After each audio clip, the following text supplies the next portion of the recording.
on entre maintenant dans les solutions au niveau politique.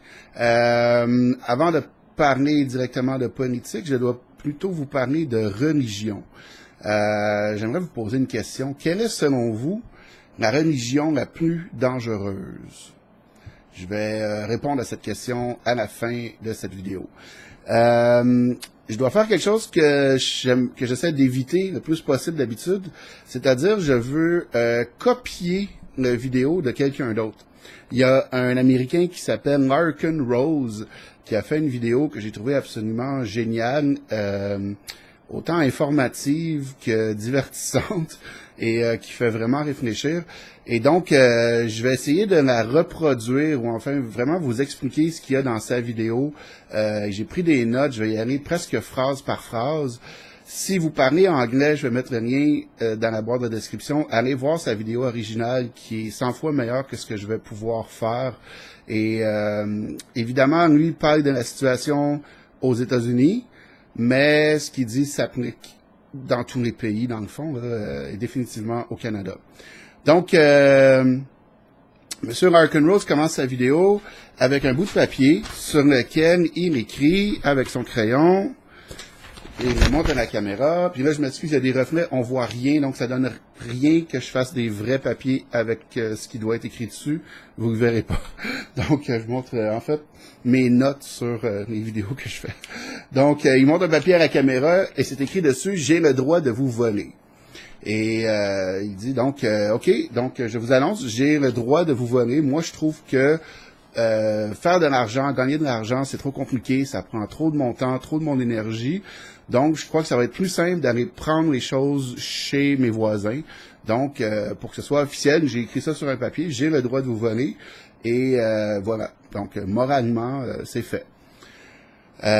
Donc, il dit, ah, OK, donc, vous me regardez avec un drôle d'œil, vous n'avez pas l'air de croire que ce papier est suffisant.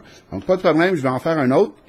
Et là, donc, je vais faire ça plus officiel. Et donc, j'écris, par la présente, je déclare que j'ai le droit de prendre vos affaires. Et je signe. Et voici donc ce papier.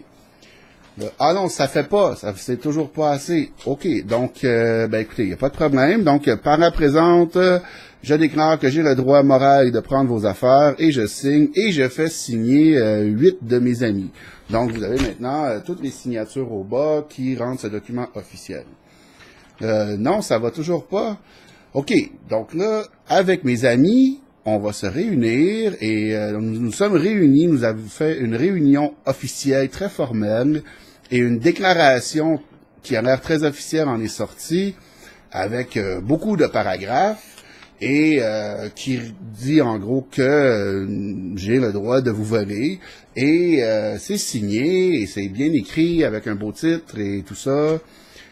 Et donc, ce document rend la chose officielle. J'ai maintenant le droit de vous voler, et j'ai confiance que, comme vous êtes un bon citoyen, ben quand je vais me présenter à votre porte demain, vous m'offrirez votre entière collaboration.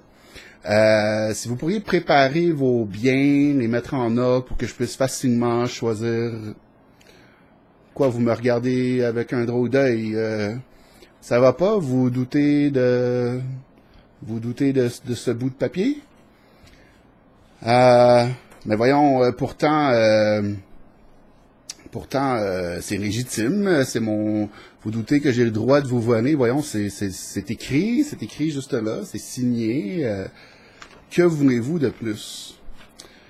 Et là, dans son vidéo, M. Larken Rose montre une photocopie d'une page de la Constitution des États-Unis. C'est la même feuille que je prends pour l'exemple, mais dans son vidéo, c'est une autre feuille. Il dit, voici une copie de la Constitution des États-Unis. Et il y a une phrase qui est encadrée, qui dit, et j'ai traduit moi-même librement, c'est peut-être pas la meilleure traduction au monde, le Congrès aura le droit d'exiger et de percevoir des taxes et des impôts. Autrement dit, il y a longtemps, une poignée d'individus se sont rencontrés et ont écrit sur un bout de papier « Nous avons le droit de vous voler ». En gros, c'est la même chose.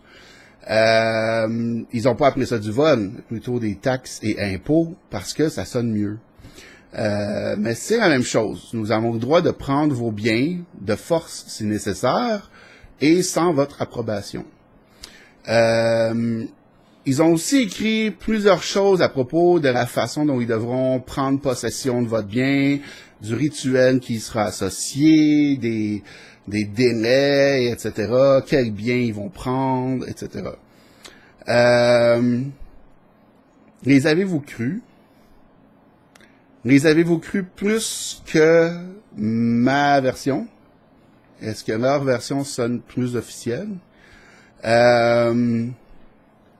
Avez-vous accepté que leur document leur donnait la permission morale de prendre votre propriété, de prendre possession de votre bien sans votre consentement?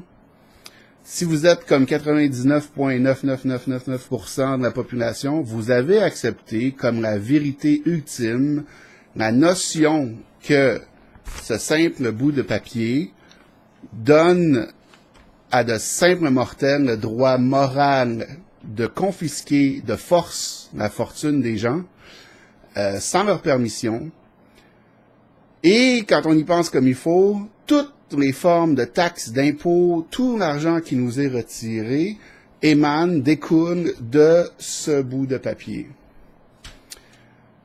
Non seulement ça, mais Mark Rose disait dans sa vidéo quelque chose d'intéressant, c'est qu'il disait, d'une certaine façon, le papier que lui a fait est plus moralement, et moins absurde que le papier officiel de la Constitution, parce qu'il disait, au moins, moi j'ai établi sur mon papier qui fait cette demande-là, qui va voler. Il dit, c'est moi, c'est pour moi que je le fais.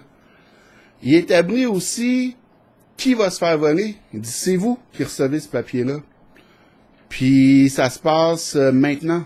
Alors que le papier de la Constitution, c'est le Congrès qui a le droit de voler, donc OK.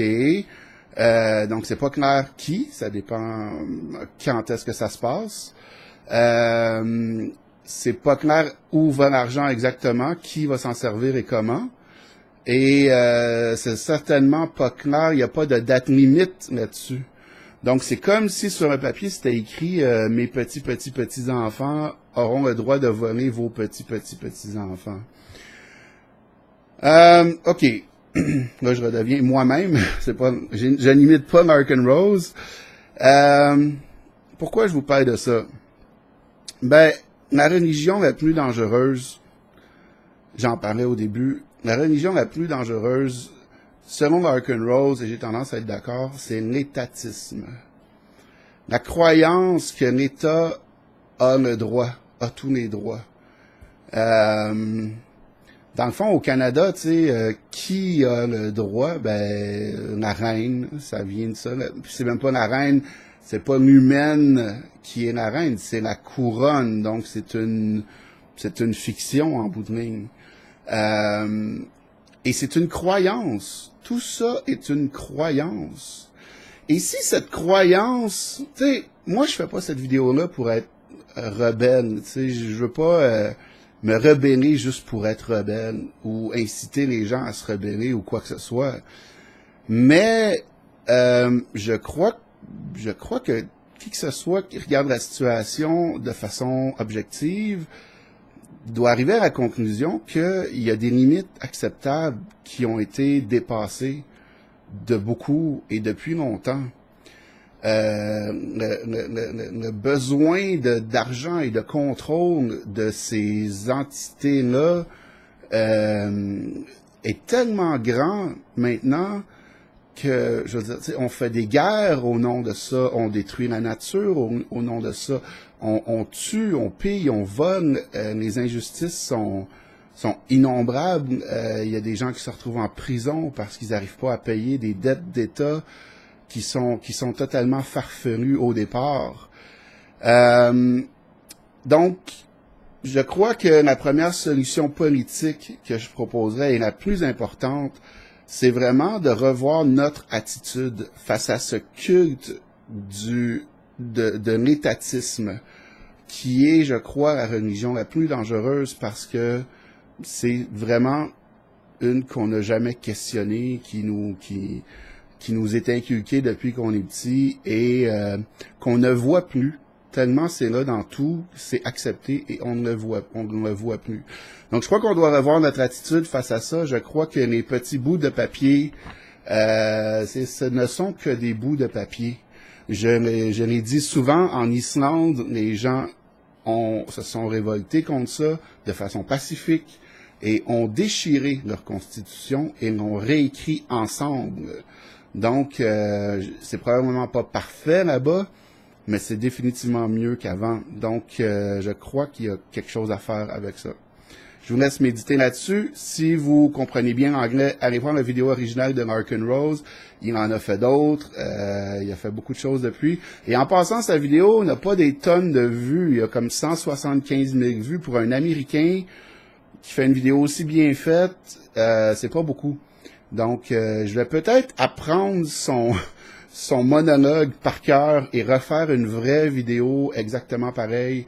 Ou en tout cas, si quelqu'un a envie de le faire, faites-le, parlez-en, parce que je pense que ce concept-là a besoin de circuler. Merci.